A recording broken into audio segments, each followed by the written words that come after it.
शुरू कर दिया है ना। गुड मॉर्निंग बच्चे, सामने आ जाओ। तो हम आपको बता रहे थे कि दूसरा जो हमारा प्रकार है वो है इंटेरोगेटिव सेंटेंस, यानी कि प्रश्नवाचक वाक्य। और मैंने अभी आपको कुछ देर पहले बताया कि यदि हमें प्रश्नवाचक वाक्यों की पहचान करनी है तो वो प्रश्नवाचक पहचान करने के लिए हमें आरएस वाला वाक्य देखना पड़ेगा कि आरएस वाला वाक्य कैसा है। आरएस वाले वाक्य से ही पहचान होती है कि ये हमारा प्रश्नवाचक वाक्य है। ध्यान रखना है इस चीज़ को। तो अब सबसे पहले हम जो आपको बताने जा रहे हैं वो इसी के बारे में बताने जा रहे हैं कि इंटरोगेटिव सेंटेंस क्या होते हैं, किस तरह से इनको हम चेंज करते हैं। तो सबसे पहले हम यहाँ पे लिखेंगे डेफिनेशन, जिसको आप एज ये पहचान भी कह सकते हैं। ध्यान रखना है, डेफिनेशन है, जिस डेफिनेशन को आप एज ये पहचान के रूप में भी देख सकते हैं। तो देखो इसकी पहचान और इसकी डेफिनेशन क्या होती है। यदि आरएस वाला वाक्य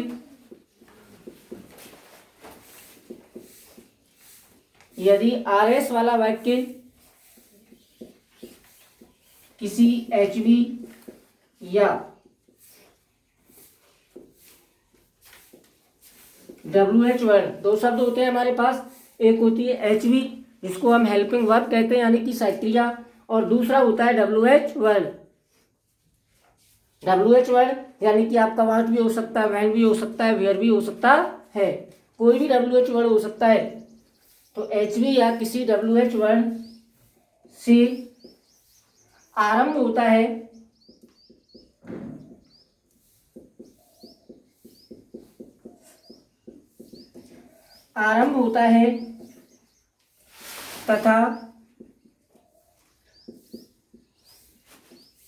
तथा वाक्य के अंत में प्रश्नवाचक चिन्ह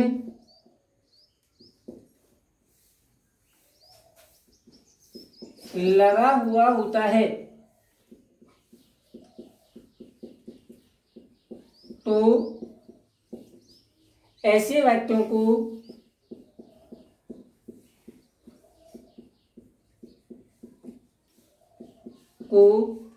प्रश्नवाचक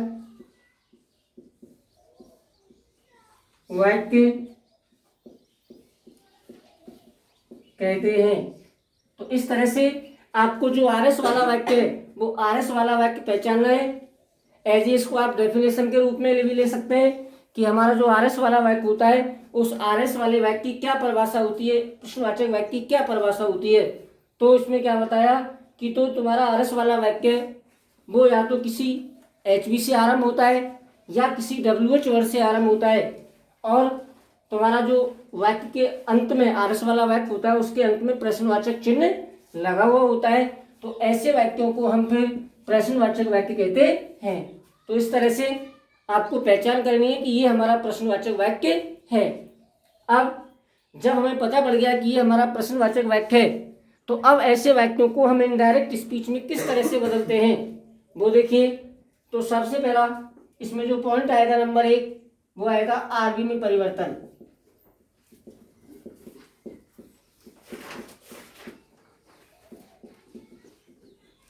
नंबर 1 आरबी में परिवर्तन कि जो आरबी वाले वाक्य में जो सैड या सैड टू होता है उस सैड या सैड टू को हम किस तरह से चेंज करते हैं वो देखिए।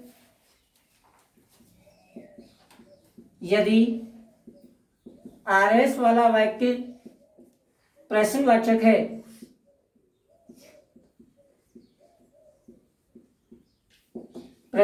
है तो आरबी में आई सैड या सैड टू को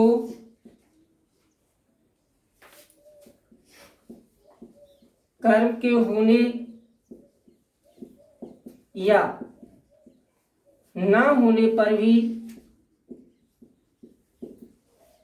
कर्म के होने या ना होने पर भी उसे आस्क्ड में बदल देते हैं।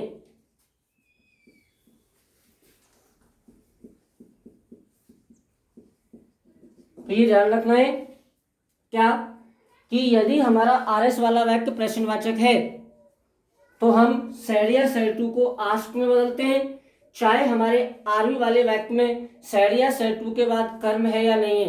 कर्म होता है तो भी हम उसको आस्क में बदलते हैं और नहीं होता है तो भी हम उसको आस्क में बदलते हैं। और इसके अलावा चाहे हमारा आरएस वाला वाक्य किसी एचवी से आरंभ हो, चाहे हमारा आरएस वाला वाक्य किसी डब्ल्यूएच वर्ड से आरंभ हो, दोनों ही स्थिति में हम सैड या सैड टू को आस्क में बदलते हैं। ये ध्यान रखना।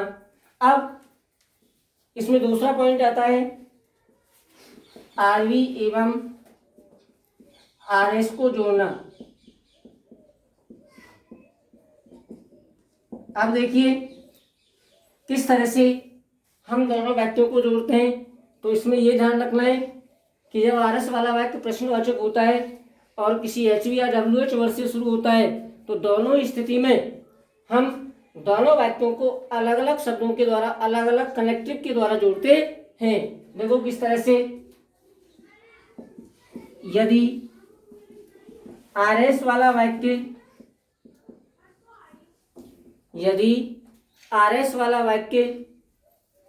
किसी एचवी से आरंभ होता है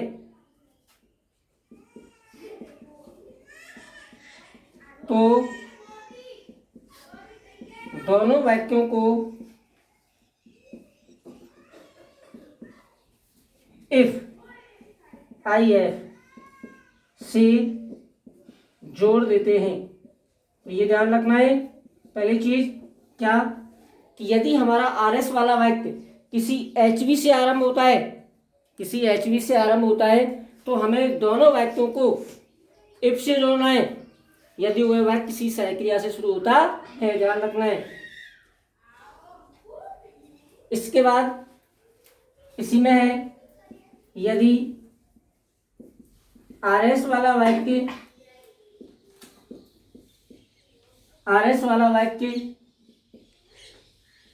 किसी डब्ल्यूएच वर्ड,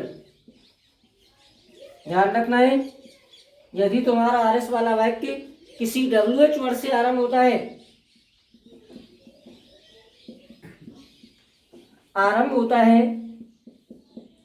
तो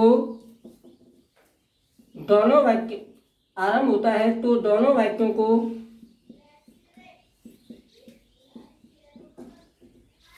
वाक्यों को उसी डब्ल्यूएच वर्ड से जोड़ देते हैं।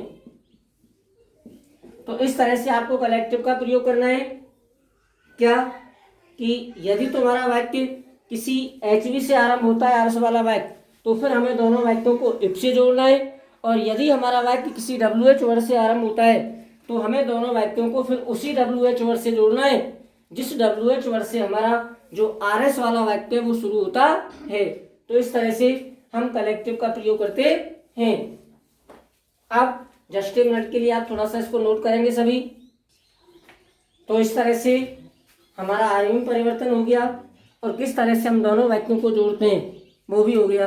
अब हमारा जो थर्ड पॉइंट, तीसरा पॉइंट रहता है इसमें, वो आता है तुम्हारा आरएस में परिवर्तन। अब देखिए किस तरह से हम जो हमारा आरएस वाला वाक्य होता है प्रश्नवाचक उसको चेंज करते हैं। अब इसमें सबसे बड़ी एक जो चीज़ है वो क्या ध्यान रखने वाली है सभी स्टूडेंट्स को कि हमारा डायरेक्ट स्पीच वाला वाक्य चाहे कैसा भी हो, ये ध्यान रखना है कि हमारा डायरेक्ट स्पीच वाला वाक्य चाहे कैसा भी हो, लेकिन जब उसको हम इनडायरेक्ट स्पीच में चेंज करते हैं, जब एक आरएस वाला वाक्य हमारा प्रश्नवाचक है और जब उसे हम इनडायरेक्ट स्पीच में चेंज करते हैं तो ध्यान रखने वाली बात क्या है कि हमेशा उस वाक्य को हम एक साधारण वाक्य के रूप में चेंज करते हैं। ध्यान रखना है, अगर हम प्रश्नवाचक वाक्य को इनडायरेक्ट स्पीच में चेंज करते हैं तो हमेशा उसको एक साधारण वाक्य के रूप में बदलते हैं। तो देखिए कैसे।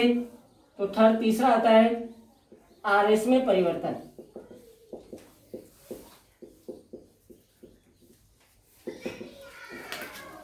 आपका जो रिपोर्ट है स्पीच वाला वाक्य है, उस प्रश्नवाचक वाक्य को हम किस तरह से साधारण में चेंज करेंगे। देखिए, यदि आरएस वाला वाक्य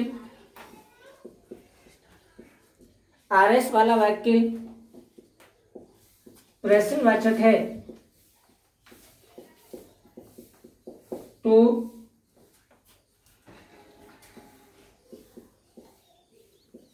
वाक्य को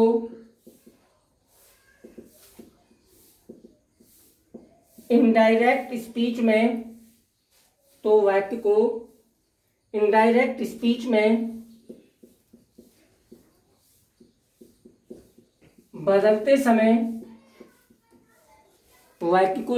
स्पीच में बदलते समय आरएस वाले वाक्य के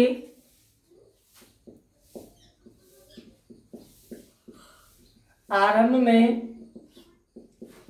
दी गई एचवी के बाद दिए गए कर्ता को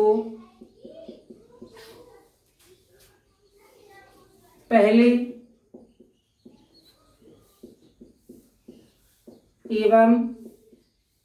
एवं उसके बाद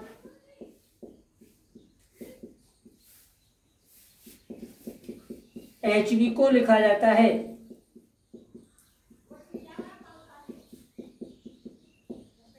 एवं उसके बाद एचवी को लिखा जाता है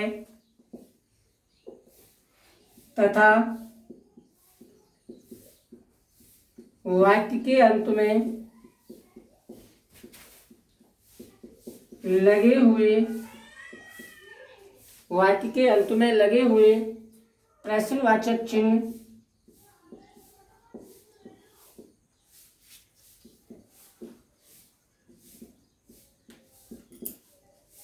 को हटा देते हैं। अतः इस प्रकार उस वाक्य को एक साधारण वाक्य के रूप में बदल देते हैं। तो ध्यान रखना है, इस तरह से आपको जो आरएस वाला वाक्य है उस आरएस वाले वाक्य को बदलना है कि सबसे पहले आरएस वाले वाक्य में जो एचवी होती है और उस एचवी के बाद जो सब्जेक्ट कर्ता दिया हुआ होता है तो उस कर्ता को हमें पहले लिखना है और फिर उसके बाद उस एचवी को लिखना है। इस तरह से दोनों शब्दों को हम चेंज करेंगे, आगे पीछे करेंगे और वाक्य के अंत में जो हमारा प्रश्नवाचक चिन्ह लगा हुआ है उस प्रश्नवाचक चिन्ह को हम हटा देंगे। इस तरह से हम वो जो प्रश्नवाचक वाक्य है उस प्रश्नवाचक वाक्य को एक साधारण वाक्य में बदल देते हैं। ध्यान रखना है। तो इस तरह से हमें एक प्रश्नवाचक वाक्य को बदलना है। अब देखिए, अब किस तरह से हम उस वाक्य को चेंज करेंगे मैंने आपको लिखाया। तो इन तीनों चीज़ों का, इन तीनों रूल्स का ध्यान रखते हुए, तीनों नियमों को ध्यान में रखते हुए आपको एक आरएस वाले वाक्य को एक प्रश्नवाचक वाक्य को इनडायरेक्ट स्पीच में बदलना है। तो अब मैं आपको एग्जाम्पल बताने जा रहा हूं। तो देखिए किस तरह से हम उस वाक्य को चेंज करेंगे। पहला वाक्य हमारा, जैसे हमने लिखा, Ram said to me, comma लगाओ, फिर इन्वर्टेड कॉमा लगा के लिखिए। तो Ram said to me, did you ask me about my books. अब देखो ये हमारा वाक्य है जो मैंने यहाँ पे लिखा है कि Ram said to me did you ask me about my books. अब आपको क्या करना है कि आरएस वाला जो वाक्य हमारा ये, इस आरएस वाले वाक्य से आपको पता चल जाएगा, आप उसको आइडेंटिफाई कर लेंगे कि ये हमारा इंटेरोगेटिव सेंटेंस है, प्रश्नवाचक वाक्य। कैसे कि पहली चीज आपका आरएस वाला वाक्य किसी एचवी से आरंभ हो रहा है और नेक्स्ट वाक्य के अंत में प्रश्नवाचक यानी कि इंटेरोगेटिव मार्क्स लगा हुआ है। तो इस तरह से आपको ये मालूम पड़ जाएगा कि ये आरएस वाला वाक्य हमारा प्रश्नवाचक है। अब इसको चेंज किस तरह से करना है इनडायरेक्ट स्पीच में, वो देखिए। जैसे कि अभी आपने देखे ये जो तीनों पॉइंट मैंने आपको लिखा है उसी के अनुसार आपको चेंज करना है। देखो सबसे पहले आरी वाले वाक्य को चेंज कीजिए राम। अब ये सेड टू है तुम्हारा और सेड टू के बाद ऑब्जेक्ट दिया हुआ है। इसमें तो दोनों चीजें मैंने आपको बताया कि चाहे सेड के बाद ऑब्जेक्ट होता है चाहे सेड के बाद ऑब्जेक्ट नहीं भी है तो भी हम सेड या सेड टू को आस्क्ड में बदलते हैं, ध्यान रखना। तो अब सेड टू को बदल देंगे आस्क्ड में। कर्म बच गया हमारा मी। अब कलेक्टिव आपको अलग अलग लगाना है, ध्यान रखना है। यदि किसी एचवी से आरंभ होता है तो कलेक्टिव इफ का प्रयोग करना है और यदि आपका आरएस वाला वाक्य किसी डब्ल्यूएच वर्ड से शुरू होता है तो आपको दोनों वाक्यों को उसी डब्ल्यूएच वर्ड से जोड़ना है। अब एचवी से आरंभ हो रहा है तो कलेक्टिव हम इफ का प्रयोग करेंगे, ध्यान रखना है। अब देखो इफ लगा दिया, दोनों वाक्य जोड़ दिए। अब क्या करेंगे, ये वाक्य हमारा प्रश्नवाचक है। अब इस प्रश्नवाचक वाक्य को हम साधारण बदलेंगे। किस तरह से, मैंने आपको बताया कि आरएस वाले वाक्य के आरंभ में आपको एचवी मिलेगी, उसके बाद सब्जेक्ट होगा, ध्यान रखना है। पहले सहायक्रिया होगी, उसके बाद कर्ता होता है। अब जब उस वाक्य को हम बदलेंगे तो उस सहायक्रिया के बाद जो कर्ता है उसको लिखेंगे पहले और उस एचवी को लिखेंगे उसके बाद में, यानी कि दोनों शब्दों को आगे पीछे कर देंगे। तो ये डिड सहायक्रिया, इसके बाद करता है यू, तो पहले यू आएगा। अब यू हमारा सेकंड पर्सन है, इस सेकंड पर्सन को बदलेंगे ऑब्जेक्ट यानी कि कर्म के अनुसार। कर्म है हमारा मी, यू हमारा कर्ता कारक है। जब यू हमारा कर्ता कारक है तो इस मी का कर्ता कारक होता है आई। तो इस तरह से यहाँ पहले कर्ता आएगा, आई आ गया। अब आएगी आपकी तुम्हारी सहायक क्रिया, ध्यान रखना है। अब सहायक क्रिया क्या है, डिड। और हमारा नियम क्या कहता है कि या तो डिड आए या सेकंड फॉर्म आए तो उसे हम हेड प्लस क्रिया की थर्ड फॉर्म में चेंज कर देते हैं।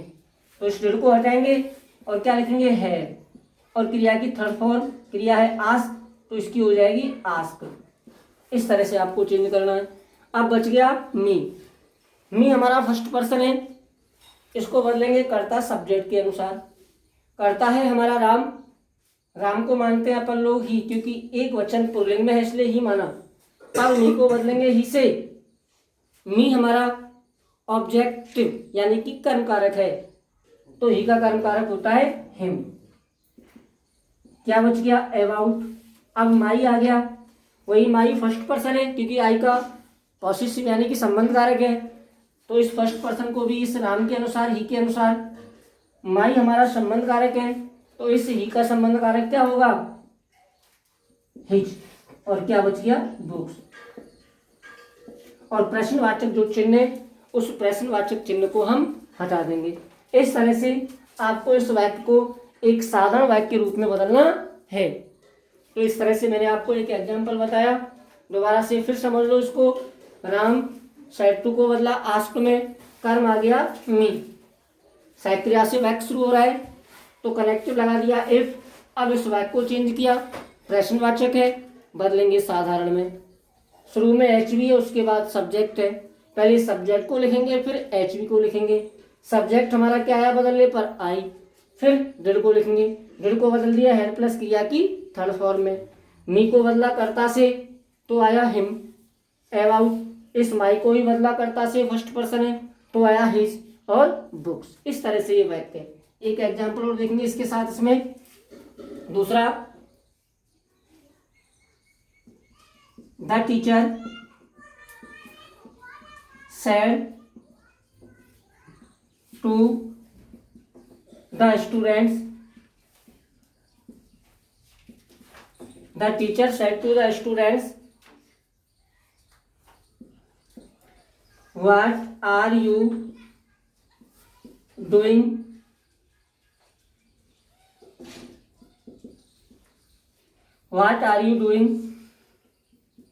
in my class।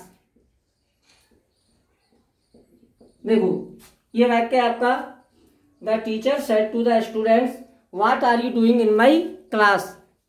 अब ये वाक्य भी आपका प्रश्नवाचक है क्योंकि शुरू हो रहा है WH वर्ड से। तो अब देखो किस तरह से चेंज करेंगे, जब इसको इनडायरेक्ट में बदलेंगे। सबसे पहले आर यू वाले वाक्य को चेंज कर दो, द टीचर। सेड टू को बदल दिया आस्क्ड में क्योंकि ये वाक्य हमारा प्रश्नवाचक है। ऑब्जेक्ट बच गया द स्टूडेंट्स।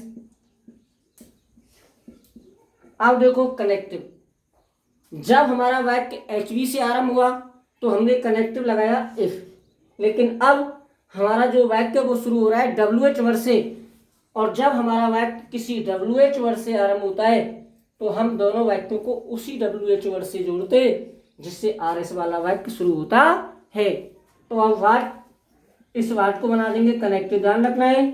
अब वाट से हमारा कोई मतलब नहीं है क्योंकि इस वाट को हमने कनेक्टिव बना दिया, ठीक है, वाट को हमने कनेक्टिव बना दिया, इसलिए अब हमारा वाक्य शुरू कहाँ से हुआ है, R से, ध्यान रखना है, HV से। ओके, और अब हमने आपको क्या बताया था कि HV के बाद जो करता है वो आएगा पहले और HV आएगी उसके बाद में, इस तरह से लेना है। तो पहले यू आएगा, अब यू हमारा सेकंड पर्सन है और सेकंड पर्सन को हम आरवी का जो ऑब्जेक्ट होता है उसके अनुसार चेंज करेंगे। द स्टूडेंट्स, द स्टूडेंट्स हमारा बहुवचन है, ध्यान रखना है, संबंधवाचक है लेकिन बहुवचन है, और जो बहुवचन होता है उसे हम दे मानते हैं, THEY, दे मानते हैं। तो अब यू को बदलेंगे दे से। अब यू हमारा सब्जेक्टिव यानी कि कर्ता कारक है। जब यू हमारा कर्ता कारक है ना तो इसको बदल रहे दे से, तो दे का कर्ता कारक आएगा फिर दे, इस तरह से ध्यान रखना है। अब आएगी HV आर और इज आर एम, तीनों में से कोई भी आए उसे हम वाज या वर में चेंज कर देते हैं। क्योंकि सब्जेक्ट हमारा बहुवचन है इसलिए आएगा वन। बच गया हमारा डूइंग इन। अब माई, माई हमारा फर्स्ट पर्सन है क्योंकि आई का संबंध कारक है, और जो माई फर्स्ट पर्सन है उस फर्स्ट पर्सन को बदलेंगे कर्ता से। कर्ता है हमारा द टीचर, एक वचन है, संबंधवाचक है, तो अतः इसलिए इसको माना हमने ही या सी में से कुछ भी मान सकते हैं, तो हमने माना इसको ही, इसलिए अब माई को बदलेंगे ही से। माई हमारा संबंध कारक है तो फिर इस ही का संबंध कारक आएगा हिज और क्लास, और अंत में से जो प्रश्नवाचक वाक्य उसको हम चिन्ह उसको हटा देंगे। इस तरह से एक प्रश्नवाचक वाक्य को हमें इनडायरेक्ट स्पीच में साधारण वाक्य में बदलना है। तो सबसे पहले अब इसको नोट करेंगे, फिर नेक्स्ट आगे। इस तरह से आपके जो एक प्रश्नवाचक वाक्य होता है उसको बदलते हैं साधारण में। अब एक एग्जाम्पल देके मैं यहाँ पे आज स्टॉप करूंगा। थर्ड एग्जाम्पल जिसको आपको अभ्यास के रूप में लेना है, सी said to him, she said to him, do you give me this book। प्रश्नवाचक चिन्ह और इन्वर्टेड कॉमा में करो इसको बंद। तो इसको आपको अभ्यास के रूप में करना है। इस तरह से आज का हमारा जो टॉपिक है उसको हम यहीं समाप्त करते हैं। धन्यवाद।